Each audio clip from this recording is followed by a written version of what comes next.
Capítulo 6. Crecimiento y protección.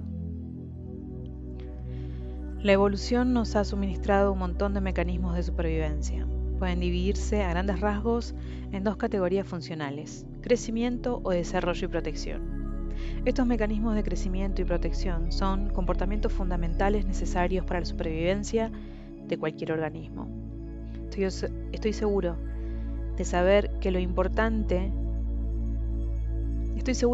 lo importante que es protegerte a ti mismo.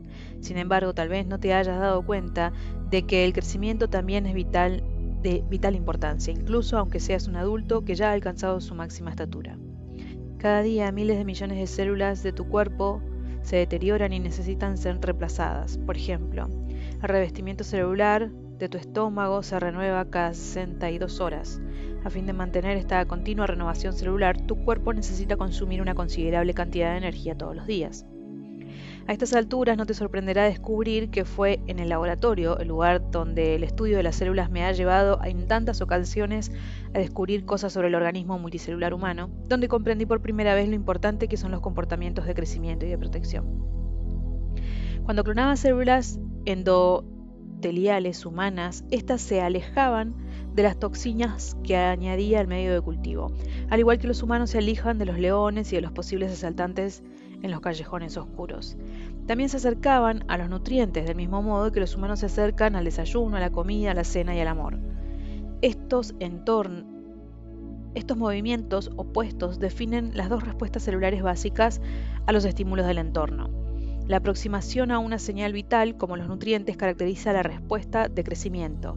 El alejamiento de una señal amenazadora, como las toxinas, caracteriza la reacción de protección. Hay que señalar también que algunos de los estímulos del entorno son neutros y no provocan ni una reacción de crecimiento ni una de protección. La investigación que llevé a cabo en Stanford demostró que estos comportamientos de crecimiento y protección son también esenciales para los organismos multicelulares, como los del humano. Pero estos mecanismos opuestos de supervivencia, que han evolucionado a lo largo de miles de millones de años, tienen una pega. Resulta que los mecanismos que apoyan el crecimiento y la protección no pueden operar de manera óptima al mismo tiempo. En otras palabras, las células no se pueden mover simultáneamente en sentidos opuestos. Las células de los vasos sanguíneos humanos que estudié en Stanford poseían una anatomía microscópica característica cuando llevaban a cabo la función de nutrición y otra completamente distinta cuando se encontraban inmersas en una respuesta de protección. Lo que no podían hacer era presentar ambas configuraciones a un tiempo. Al igual que las células, los humanos inhiben inevitablemente su crecimiento cuando cambian al modo de protección. Si estás huyendo de un león, no es una buena idea desperdiciar energía en crecer. A fin de sobrevivir, es decir, de escapar del león, guardas todas tus energías para la reacción de huida o lucha. La redistribución de las reservas de energía para incrementar la respuesta de protección tiene como consecuencia ineludible una disminución del crecimiento.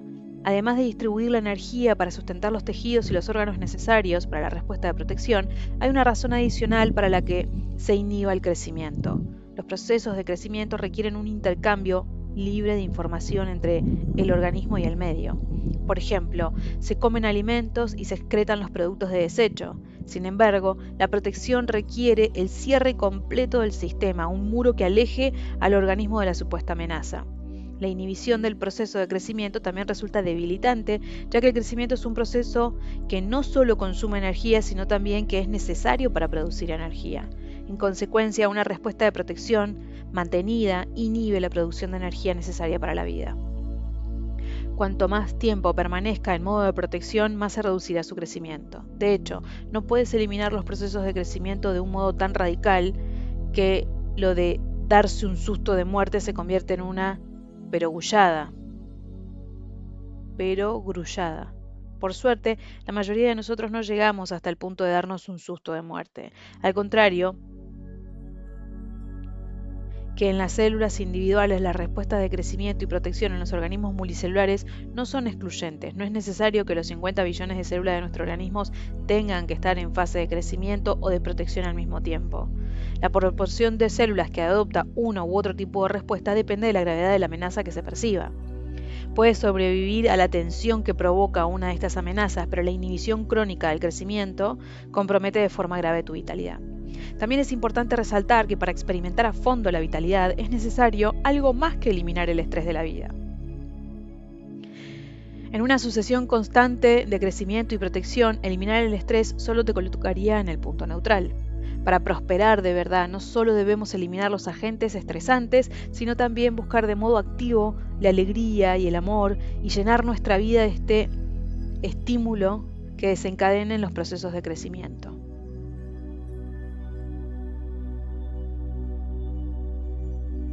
La biología en defensa de la patria. En los organismos multicelulares, las respuestas de crecimiento y protección son reguladas por el sistema nervioso.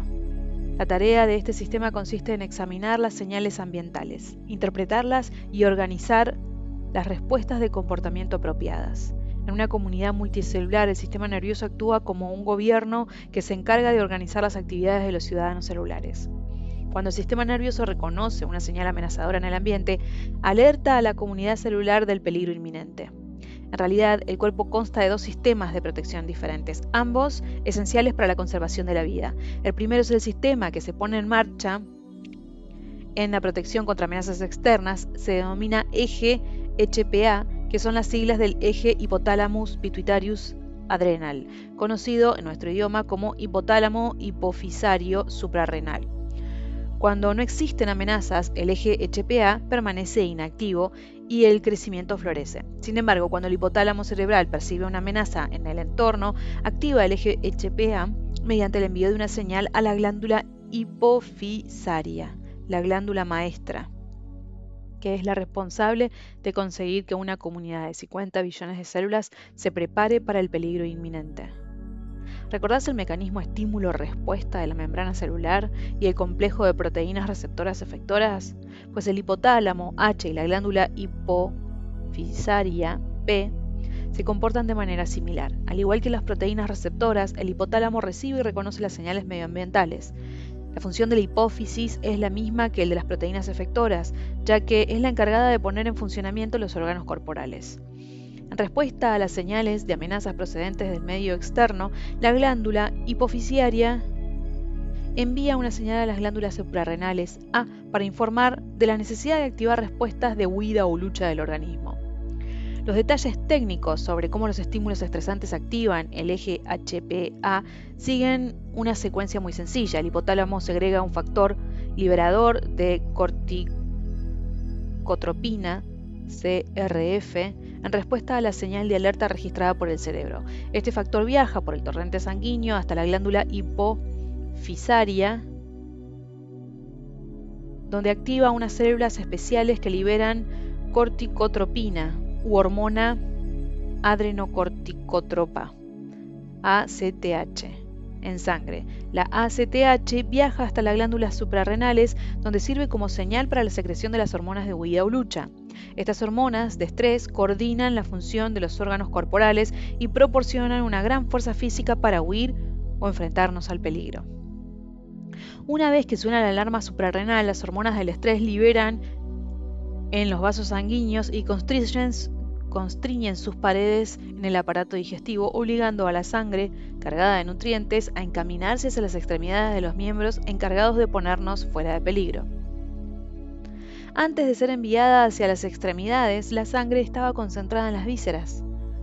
La redistribución de la sangre visceral hacia las extremidades durante la respuesta de huida o lucha tiene como consecuencia una inhibición de las funciones relacionadas con el crecimiento, ya que sin la sangre las vísceras no pueden ejercer su función de la forma apropiada.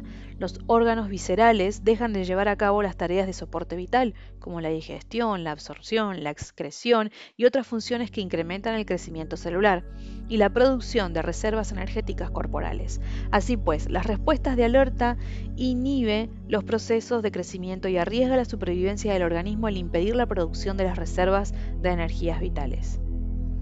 El segundo sistema de protección corporal es el sistema inmunológico, que nos protege de las amenazas que se encuentran bajo la piel, como aquellas causadas por bacterias y virus. La activación del sistema inmunológico supone un enorme gasto de las reservas de energía del organismo. Para ser darte una idea de la cantidad de energía que consume el sistema inmunológico, recuerda lo débil que te sientes cuando luchas contra una infección como la gripe o un resfriado. Cuando el eje HPA activa las respuestas de huida o lucha, las hormonas secretadas por las glándulas suprarrenales suprimen por completo la actuación del sistema inmunológico a fin de conservar las reservas de energía. De hecho, las hormonas del estrés son tan eficaces a la hora de inhibir la función del sistema inmunológico que los médicos se las recetan a los pacientes de trasplantes para que su sistema inmune no rechace los tejidos extraños. ¿Por qué el sistema suprarrenal inhibe el inmunológico? Imagina que estás en una tienda en la sabana africana, padeciendo una infección bacteriana y con un caso grave de diarrea. De repente oyes un ronco rugido de un león fuera de la tienda. El cerebro debe tomar una decisión y resolver cuál de las dos amenazas es más peligrosa. A tu cuerpo no le servirá de nada superar la infección bacteriana si dejas que el león te devore. Así que tu organismo decide detener la lucha contra la infección y gastar las energías en la huida para sobrevivir al encuentro con el león. Por tanto, una consecuencia secundaria de la activación del eje HPA es la reducción de nuestra capacidad para luchar contra las enfermedades. La activación del eje HPA también disminuye nuestra capacidad de pensar con claridad. El procesamiento de la información en el cerebro anterior, el centro del razonamiento lógico, es bastante más lenta que la actividad refleja controlada por el cerebelo. En una emergencia, cuanto más rápidamente se procese la información, más probabilidades tendrá el organismo de sobrevivir. Las hormonas adrenales del estrés constriñen los vasos sanguíneos del cerebro anterior para reducir su funcionamiento. Además, estas hormonas frenan también la actividad de la corteza prefrontal del cerebro, de la actividad y el pensamiento consciente. Durante una emergencia, el flujo vascular y hormonal nutre el cerebelo, la fuente de los reflejos instintivos vitales que con más eficacia controla las respuestas de huida o de lucha. Aunque es necesario para la supervivencia que las señales de estrés repriman la mente consciente, que tiene un procesamiento más lento, todo eso tiene un precio: la disminución de la conciencia y la reducción de la inteligencia. El miedo mata. ¿Recordás la cara de miedo y horror que he contado que pusieron mis alumnos de la Facultad Caribeña cuando suspendieron el examen? El equivalente estudiantil a un fiero león. Ten por seguro que mis alumnos, si se hubiesen quedado paralizados, habrían suspendido los exámenes finales. La pura verdad es que cuando estás asustado te volvés más tonto. Los profesores lo ven todos los días con los estudiantes, a los que no se les dan bien los exámenes. La ansiedad que provocan los exámenes paraliza a los alumnos que con manos temblorosas marcan las respuestas equivocadas porque a causa del pánico no pueden acceder a la información almacenada en el cerebro que tan cuidadosamente han ido adquiriendo durante el semestre. El sistema HPA es un mecanismo brillante para manejar situaciones de estrés agudo. No obstante, este sistema de protección no está diseñado para permanecer activado de forma continuada. Hoy en día, la mayor parte del estrés que experimentamos no tiene carácter agudo. No son amenazas concretas que podamos identificar con facilidad. No podemos responder a ellas y seguir adelante. Nos vemos acosados a diario por multitud de problemas sin solución en nuestra vida personal, nuestro trabajo y nuestro planeta desgarrado por las guerras. Dichas preocupaciones no amenazan nuestra supervivencia inmediata, pero activan igualmente el eje HPA y el resultado es una elevación crónica de las hormonas del estrés. Para ilustrar los efectos adversos de la liberación mantenida de adrenalina, voy a utilizar el ejemplo de una carrera de atletismo. Un saludable grupo de expertos velocistas se colocan en la línea de salida. Cuando escuchan eso de en sus puestos, apoyan las manos y las rodillas e introducen los pies en el puesto de salida. A continuación el juez de salida grita listos, los atletas contraen los músculos mientras se elevan apoyados sobre la punta de los dedos y de las manos, de las manos y de los pies. Cuando cambian al modo listos, sus cuerpos liberan adrenalina a fin de fortalecer los músculos para la ardua tarea que tienen por delante. Mientras los atletas se contienen a la espera de que llegue el ya, sus cuerpos se tensan en anticipación a la carrera. Es una carrera normal. En una carrera normal, esa tensión dura solo un segundo o dos antes de que el juez de salida grité ya. Sin embargo, en nuestra hipotética carrera, el grito de ya que supondría a los atletas en movimiento no llegar nunca. Sin importar lo que en forma que estén, estos atletas se desplomarían en cuestión de segundos a causa del esfuerzo. Vivimos en un mundo que nos mantiene de manera constante de modo listos, y un creciente número de investigaciones sugiere que nuestro estilo de vida en alerta continua supone un serio problema para nuestra salud. El estrés diario activa de forma constante el eje HPA, preparando nuestros cuerpos para la acción. Al contrario que en el caso de los atletas, el estrés que acumulamos no se libera de las presiones generales por nuestros miedos crónicos y nuestras preocupaciones. Casi la totalidad de las enfermedades importantes de la población están relacionadas con el estrés crónico. Entre el 75 y el 90% de las consultas médicas primarias tienen el estrés como principal causa. En un revelador estudio publicado en la revista Science en el año 2003, los científicos investigaron por qué los pacientes que toman antidepresivos, inhibidores selectivos de la recaptación de serotoninas, ISRS, como el Prozac y el Zoloft, no se sienten mejor de inmediato. Por lo general, existen al menos un intervalo de 2 semanas por el comienzo de la toma del fármaco y el momento en el que el paciente empieza a sentirse mejor. El estudio descubrió que las personas deprimidas muestran una incomprensible falta de visión celular en una región del cerebro llamada hipocampo, una parte del sistema nervioso relacionada con la memoria. Las células del hipocampo reanudaban la división cuando los pacientes comenzaban a experimentar los cambios de humor debidos a los fármacos ISRS, semanas después de que se instaurara el régimen de tratamiento. Este estudio y otros como este ponen en entredicho la teoría de que la depresión no es más que el resultado de un desequilibrio químico que altera la producción cerebral de monoaminas, en especial de la serotonina. Si se tratara de algo tan simple como eso, los fármacos ISRS restablecerían este balance químico de inmediato.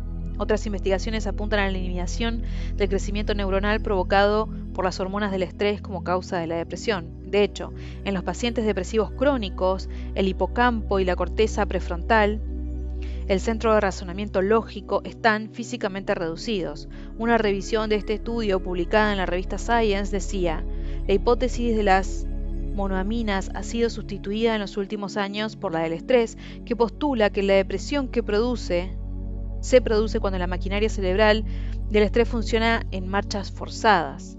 El protagonista principal de esta teoría es el eje hipotálamo hipoficiario suprarrenal, HPA. El efecto del eje HPA sobre la comunidad celular es equivalente al que tiene el estrés sobre la población humana. Imagínate una dinámica continuidad allá por los años de la Guerra Fría, cuando la posibilidad del ataque nuclear por parte de los rusos rondaba siempre en la cabeza de los estadounidenses. Al igual que las células de un organismo multicelular, los miembros de esta sociedad de la Guerra Fría trabajaban de forma activa en su trabajo, que contribuía al crecimiento de la comunidad y por lo general se llevaban bien unos con otros. Las fábricas no dejaban de producir, la gente de la construcción levantaba nuevos edificios, las tiendas de comestibles vendían sus alimentos y los niños aprendían el abecedario en los colegios. La comunidad se encuentra en un estado saludable y de crecimiento mientras sus miembros interactúan de forma constructiva en pos de un objetivo común. De repente, el sonido de las sirenas que advierten de la posibilidad de un ataque aéreo sacude la ciudad. Todo el mundo deja de trabajar para huir en busca de un refugio seguro que proteja de las bombas. La armonía de la comunidad se ve interrumpida cuando sus miembros, que actúan solo para asegurar su supervivencia, huyen hacia el refugio. Después de 5 minutos suena la señal que indica que ha pasado el peligro. Los ciudadanos regresan a sus trabajos y continúan su vida en prosperidad. Sin embargo, ¿qué ocurrirá si se dispararan las sirenas y los ciudadanos corrieran hacia los refugios pero no sonara la señal que indica que el peligro se ha acabado? ¿Durante cuánto tiempo podrían mantener esa posición de protección? A la postre, la comunidad se vendría abajo a causa de la falta de comida y de agua. Morirían todos y cada uno de ellos, incluso los más fuertes, ya que el estrés crónico debilita las fuerzas. Una comunidad puede sobrevivir sin problemas a situaciones que provoquen estrés momentáneo, como un simulacro de ataque aéreo, pero cuando la situación del estrés se extiende en el tiempo, el resultado es el cese de crecimiento y el colapso de la comunidad. Otro ejemplo de la influencia que tiene el estrés sobre la población es la historia de la tragedia del 11S. Hasta el momento en que se produjo el ataque terrorista, el país se encontraba en un estado de crecimiento. Inmediatamente después del 11S, cuando el impacto de las noticias se extendió no solo a la comunidad de Nueva York, sino a la nación entera, todos experimentamos una sensación de amenaza inminente para nuestra supervivencia. El impacto de las declaraciones del gobierno que hacían hincapié en la continua presencia del peligro tras el ataque tuvo un efecto similar del que las hormonas suprarrenales. Hicieron que los miembros de la comunidad pasaran del estado de crecimiento al de protección. Después de unos cuantos días de miedo aterrador, la vitalidad económica del país quedó tan comprometida que el presidente se vio obligado a intervenir. Para estimular el crecimiento, el presidente recalcó una y otra vez que Estados Unidos estaba abierto a las negociaciones. Llevó bastante tiempo aplacar el miedo y reencauzar la economía. No obstante, la amenaza residual del terrorismo todavía debilita la vitalidad del país. Como nación, deberíamos analizar con todo detalle cómo el miedo a futuros actos terroristas reduce nuestra calidad de vida. En cierto sentido, los terroristas ya han ganado, puesto que han logrado colocarnos en un modo de protección constante debido al miedo.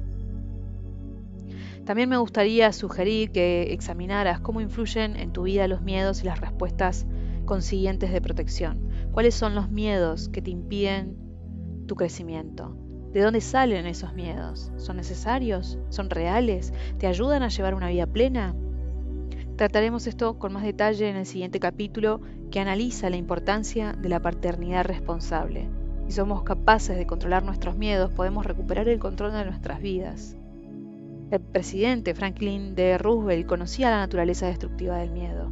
Eligió sus palabras con mucho cuidado cuando dijo a una nación en las garras de la Gran Depresión y al borde de la Primera Guerra Mundial: no tenemos nada que temer, salvo el miedo mismo. Eliminar nuestros miedos es el primer paso hacia una vida más plena y satisfactoria.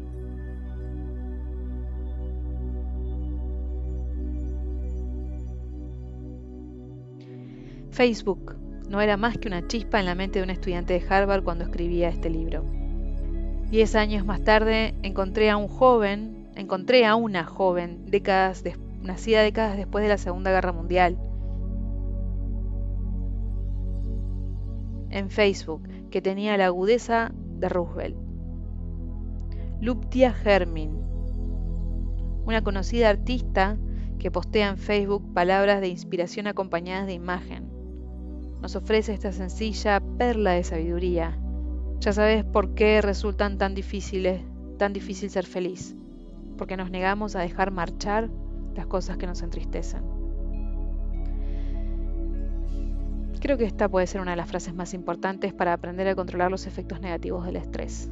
La gente que vive experiencias vitales negativas y potencialmente desabastecedoras suele aferrarse a sus miedos y a esos recuerdos estresantes que comprometen la salud y la longevidad.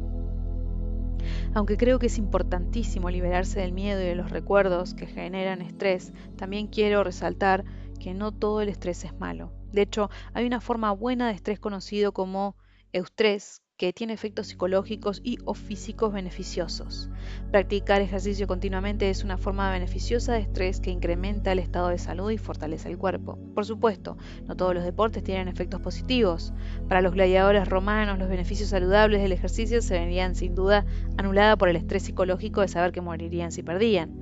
Además, en algunas situaciones que ponen en peligro la vida, como cuando sufrimos un ataque físico o intentamos dominar un coche fuera de control, la respuesta de estrés generada por el eje hipotalámico hipoficiario suprarrenal puede salvarnos invocando casi superpoderes de fuerza y velocidad. Esa es la cara buena de la moneda del estrés. La cara mala de la moneda aparece cuando nuestro cuerpo recibe estímulos continuos debido a percepciones erróneas. Por desgracia, nuestros sistemas de control del estrés no distinguen si una respuesta cerebral deriva de un miedo imaginario o real, o una tristeza de la que no conseguimos librarnos. Esto es peligroso para nuestra salud, ya que mantenemos la posición de listos que mencioné antes. En estas situaciones, la respuesta del estrés se vuelve crónica y provoca una liberación continua de glucocorticoide suprarrenal, el cortisol.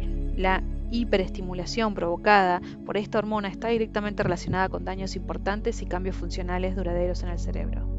Por ejemplo, algunas enfermedades crónicas relacionadas con el estrés, como el síndrome del estrés postraumático, están asociadas a las alteraciones en la producción entre materia gris y materia blanca en el cerebro.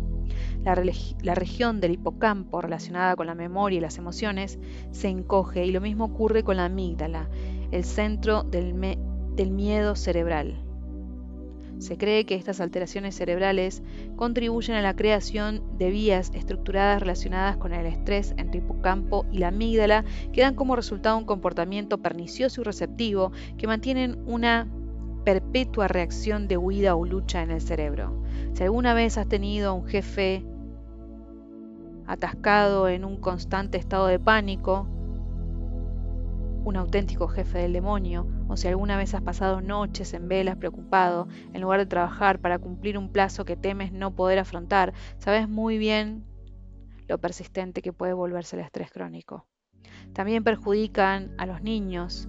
Los niños que desarrollan conductas propias del estrés crónico son más propensos a padecer deficiencias de aprendizaje y disfunciones psicológicos, como la ansiedad y los trastornos de estados de ánimo a lo largo de su vida. El estrés crónico también deprime el sistema inmunológico debido al deterioro de la función de los receptores de gluticorticoides, que normalmente se utilizan para inhibir o anular la respuesta inflamatoria. Con esta acción se pretende conservar la energía corporal para ejecutar una reacción de huida o lucha, de que la mente percibe como una situación estresante que pone la vida en peligro. La inutilización de estos receptores inmunológicos da como resultado una disfunción conocida como síndrome de resistencia de glucocorticoides, SRC, en el que se incrementan la duración y la intensidad de la respuesta inflamatoria, lo que aumenta el riesgo de asma y otras enfermedades autoinmunes y promueve la aparición y el progreso de enfermedades inflamatorias crónicas como las enfermedades cardiovasculares, el cáncer, la diabetes 2. El SRC está asociado a personas que sufren estrés crónico, como los padres de niños con cáncer, los cónyuges de pacientes con tumores cerebrales y personas que sufren otros niveles de soledad.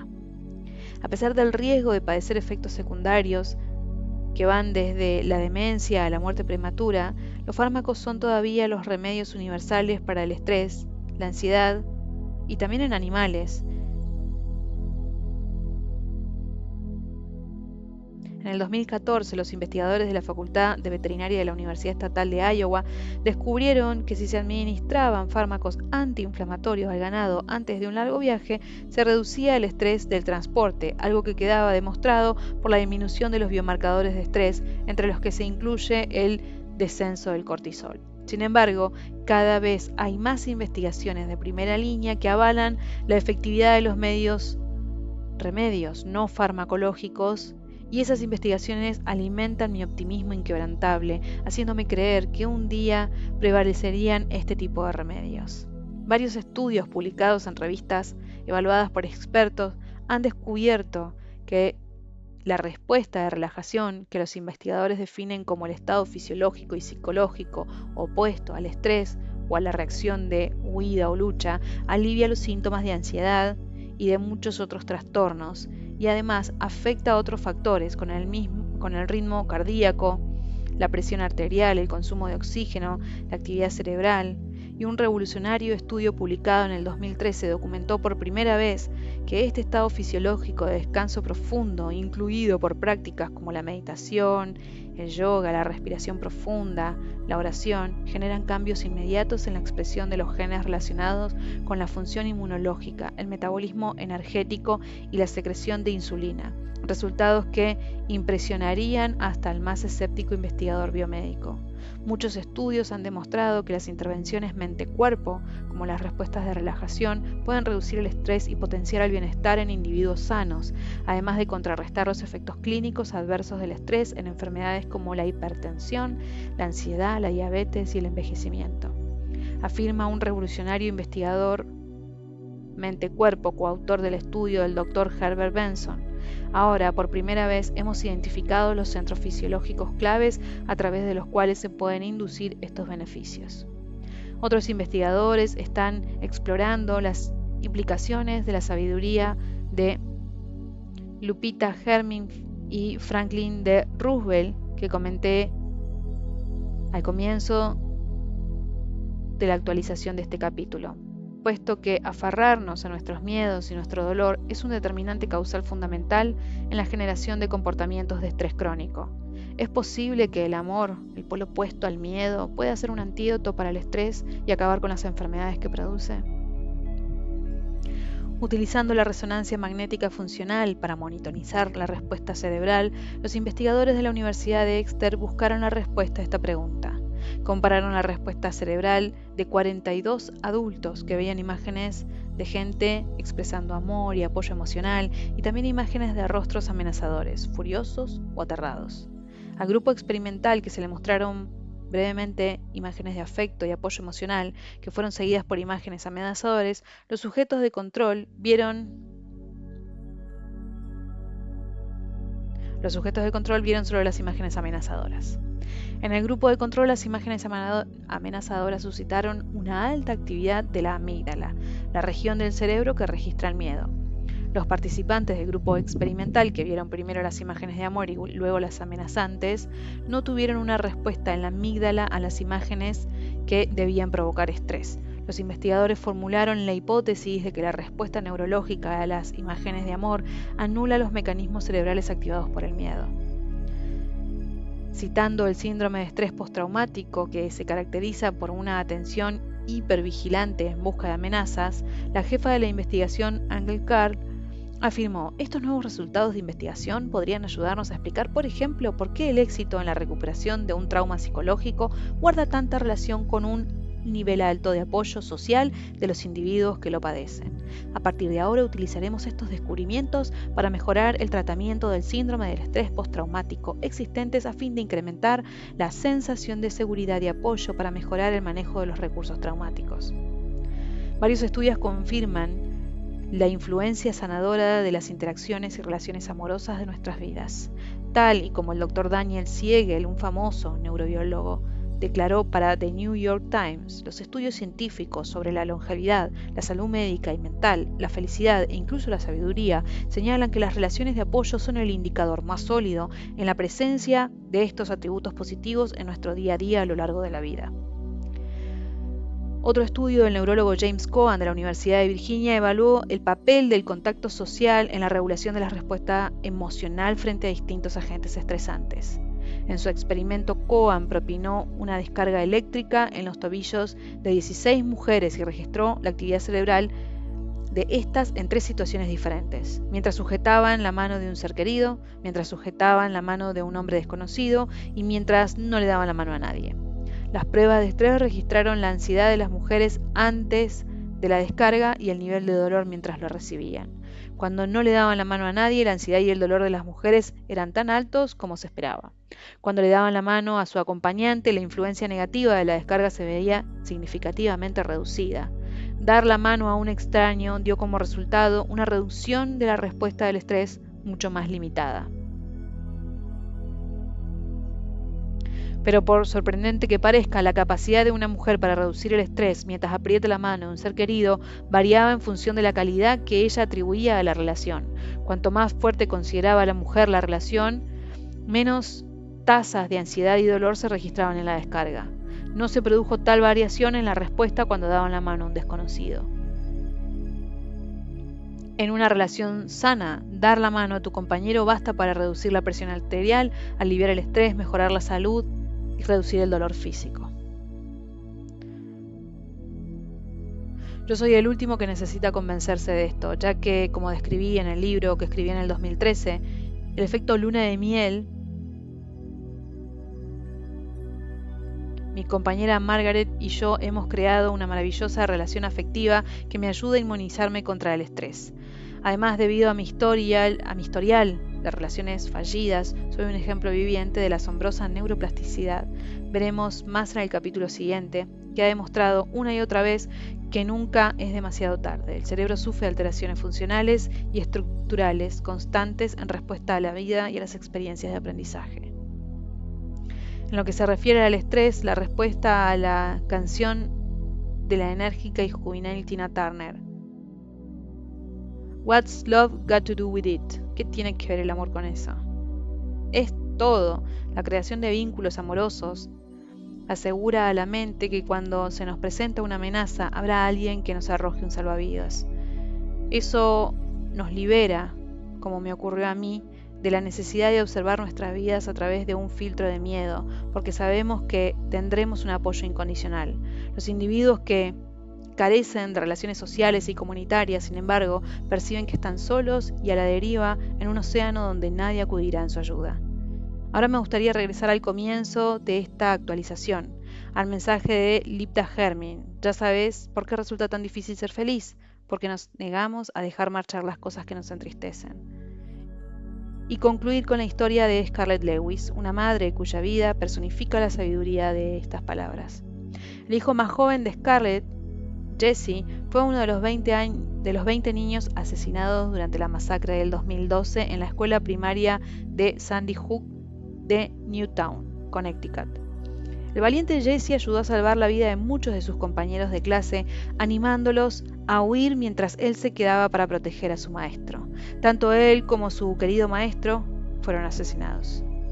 Antes de ir al colegio, en lo que podría haber sido una especie de premonición de la tragedia, Jesse, de 6 años, escribió en la pizarra de su casa: promover el amor sanador. Luchando contra el sufrimiento, en medio de la devastación emocional que sienten todos los padres que pierden a un hijo, Scarlett asimiló las palabras de Jesse y eligió de manera consciente una forma de vivir, una forma diferente de controlar el estrés.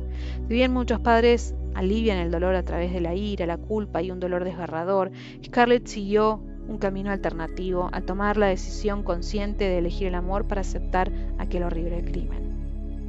Para propagar su mensaje por el mundo, Scarlett creó la fundación Jesse Lewis Choose Love. Jesse Lewis elige el amor. www.jclewis.org,